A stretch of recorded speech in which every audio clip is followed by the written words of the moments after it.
Oke, salam dan salam sejahtera. Dan sebelumnya saya minta maaf. Dan juga ingin saya mengucapkan selamat Hari Raya kepada rakan-rakan, sahabat handai yang bersama saya di channel saya ini. Tetapi saya perlu menjawab satu sindiran yang dikeluarkan oleh isteri bekas menteri terhadap Menteri Sumber Asli, Alam Sekitar dan Perubahan Iklim, iaitu YB Nik Nazmi. Dalam isu mereka membuat teguran, yang dalam isu mereka membuat sindiran, yang pada saya tanpa rujukan. Jadi saya melihat kenyataan yang dikeluarkan oleh isteri bekas menteri ini, iaitu isteri kepada Datuk Seri Saifuddin Abdullah ni, yang mana dia membuat sindiran terhadap YB Nik Nazmi dengan mengatakan, wah, majlis rasmi bawa anak beranak ke istana tak tahu protokol ke Pak Menteri.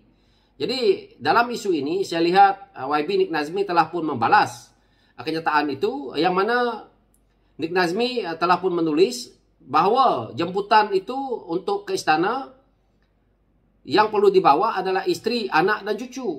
Tapi saya tiada cucu, kata Nik Nazmi, jadi saya bawalah anak dan isteri. Betul lah. Dan saya lihat yang dipostkan oleh Istana Negara pula, orang lain juga bawa anak. Jadi apa masalah isteri bekas menteri ini? Inilah sikap mereka-mereka yang ada di Perikatan Nasional ni. Kalau isteri bekas menteri rasa nak bermain politik, kau jadi dengan Datuk Seri Wan Azizah bertanding jadi ahli politik. Jadi hari ini menjadi isteri bekas menteri, kamu kena ingat kamu bukan ahli politik. Kamu jangan rasa kamu dah jadi Datin Seri, kamu sewenang-wenang yang buat komen. Hari ini media sosial tak peduli kamu siapa pun. Jadi ini masalah mereka ni. Saya melihat teguran itu patutnya dia pergi cek dulu dekat page Istana Negara, apa aktiviti yang ada tu. Jadi kalau kamu keluarkan kenyataan kamu yang mana akan menjadi sasaran netizen, jadi kamu perlu jawab lah. Jadi hari ini apabila kamu kata seperti itu, saya pergi ke page Istana Negara dan saya lihat banyak gambar anak orang lain. Jadi jelas di sini kita lihat inilah sikap orang yang ada dalam Perikatan Nasional.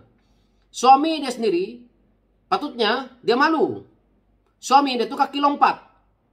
Daripada UMNO, apabila tidak ada pengaruh, tidak ada peluang nak cari makan dalam UMNO, dia pergi lompat dalam PKR. Apabila duduk dalam PKR, lepas itu kerajaan, PH dapat jadi kerajaan, dapat jadi menteri.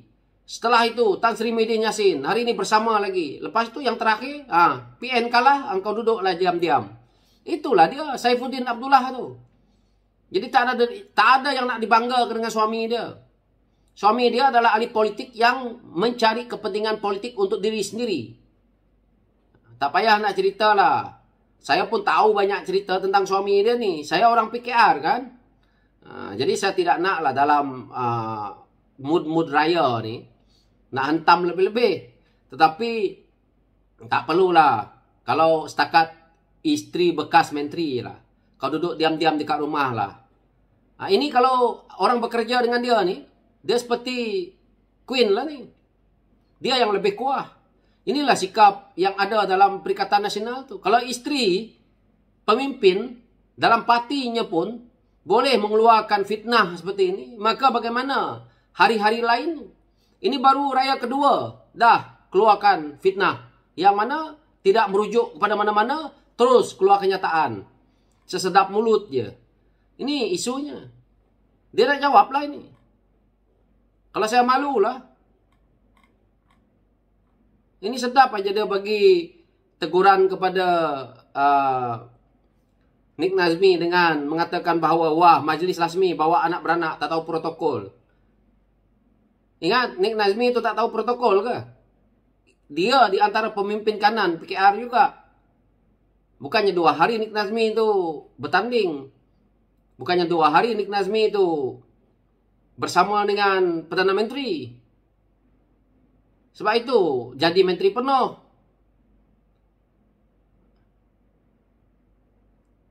Orang yang baik pun masih lagi nak diganggu.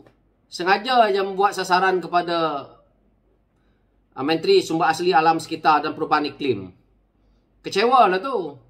Kecewa kerana Di sinilah lubuk duit yang telah pun tak jadi, dibatal ketebatan banjir lah, air lah. Jadi ini perangai-perangai yang ada dalam Perikatan Nasional. Orang masih mood raya, masih mengganggu. Jadi kalau istri bekas menteri inilah, rasa-rasa dah memang hebat, saya harap PRN ni bertanding lah. Jadi biar jadi macam Kak Wan tu. Kak Wan tu lah ahli politik yang sejatinya bertanding. Suami masuk penjara, bertanding, jaga PKR baik-baik, dan akhirnya membuahkan hasil. Sebahagiannya adalah sumbangan daripada seorang isteri yang seperti Kak Wan itu. Mana ada ahli politik yang sehebat Kak Wan ni? Suami masuk penjara, beliau pegang parti, jaga baik-baik, sehingga kan suami keluar penjara, dianiaya lagi, masuk lagi penjara. Lepas itu, dah elok-elok nak jadi PM, dianiaya lagi. Dia bersabar saja. Sehingga PRU ke-15 akhirnya jadi Perdana Menteri lah, Datuk Seri Anwar Ibrahim. Ya, tapi kalau isteri bekas menteri ini, apa yang ada? Tunggu suami jadi menteri, tunggu suami dapat projek tender. Itu je kerjanya. Jadi sikap mereka ni lebih kuah. Saya buat teguran ini memang saya suka. Sebab puak-puak yang ada dalam Perikatan Nasional ni, mereka ni dah kemaruk. Hilang kuasa dengan isteri-isteri sekalipun meroyan. Apa? Dah tak cukup lagi projek tender selama ni. Daripada kamu duduk UMNO, dapat juga kepentingan. Lepas daripada duduk UMNO, lompat ke PKR, dapat juga kepentingan. Lepas itu sambung dengan Perikatan Nasional. Tiba-tiba hari ni jadi pembangkang. Meroyan isteri. Inilah masalah mereka ni. Kalau betul-betul isteri yang bagus, duduk diam-diam lah. Yang bermain politik suami kamu. Kamu siapa dia? Saya ni baru tahu ni nama dia. Nama dia siapa? Nolin Samsul. Baru hari ni saya tahu. Oh, ini rupanya isteri kepada Datuk Seri Saifuddin Abdullah. Yang dapat pingat pun suami kamu. Kamu tumpang tu je. Jadi tak perlulah.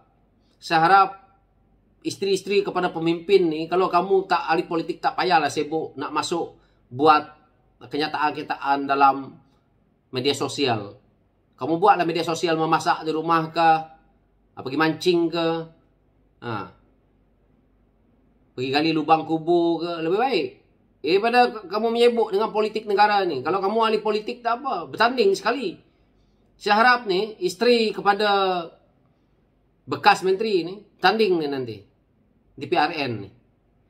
Jangan cerita duduk negeri Pahang, pergi bertanding kat Selangor tu ke. Kita nak tengok ada pengaruh tak. Saya memang suka aja untuk mengapi-apikan. Jadi perkara-perkara seperti inilah. So saya minta maaf dengan kawan. Itulah teguran saya yang saya memang dari tadi tak nak buat. Tapi ada kawan suruh saya ulas benda ni, so saya ulas lah. Suruh saya balun lah. Dan saya patutnya nak jalan ni, nak pergi beraya ni. Saya pun nak beraya juga. So itu pencerahan saya. Jom kita pergi beraya. Sekian, terima kasih.